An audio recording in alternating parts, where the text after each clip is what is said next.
మార్చి వరకు సమయం ఉన్నప్పటికీ డిసెంబర్ నెలాఖరు కల్లా పెండింగ్లో ఉన్న 104 కోట్ల క్లియర్ చేస్తామని మంత్రి సీతక్క తెలిపారు. మరింత సమర్థవంతంగా ఈ పథకాన్ని అమలు చేస్తామన్నారు. కొత్తగా అంబేద్కర్ ఓవర్సీస్ కింద 3488 దరఖాస్తులు రాగా 1310 మంది విద్యార్థులను ఎంపిక చేయాల్సి ఉందన్నారు. స్కాలర్షిప్లు, ఫీజు రియంబర్స్మెంట్ బకాయిలకు గత బీఆర్ఎస్ ప్రభుత్వమే కారణమన్నారు. ఇంజనీరింగ్ విద్యార్థి లావణ్య బీఆర్ఎస్ హయాంలో ఆత్మహత్యకు పాల్పడిందన్నారు. మీరు పెట్టిన 4500 కోట్ల బకాయిలు పెండింగ్లో ఉన్నాయని, వాటి చెల్లింపులకు చర్యలు తీసుకుని విద్యార్థులకు ఇబ్బంది లేకుండా చూస్తామని తెలిపారు.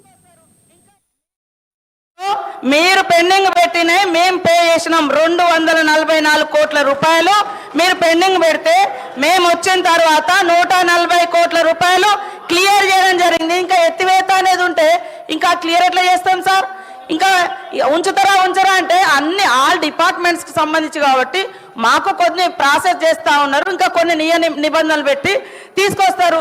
ఇంకా ఉన్న పెండింగ్ మాకు మార్చి వరకు ఉన్నది క్లియర్ చేయడానికి ఛాన్స్, మార్చి వరకు మేము క్లియర్ చేయడానికి అవకాశం ఉంది. ఎత్తేస్తారా తీసేస్తారా ఈ క్వశ్చనే లేదు అసలు. అక్కడ పెండింగ్ ఉందని చెప్పిన 104 కోట్లు పెండింగ్ ఉంది, 140 కోట్లు క్లియర్ చేసినాం. మీరు పెట్టిన ఈ 244 కోట్లలో మేము 140 కోట్లు క్లియర్ చేసినాము. ఈ ఇయర్లో ఇంకా 104 కోట్లు మార్చి వరకు మేము పే చేసుకోవడానికి అకాడమిక్ ఇయర్ మాకు అవకాశం ఉంది. మేము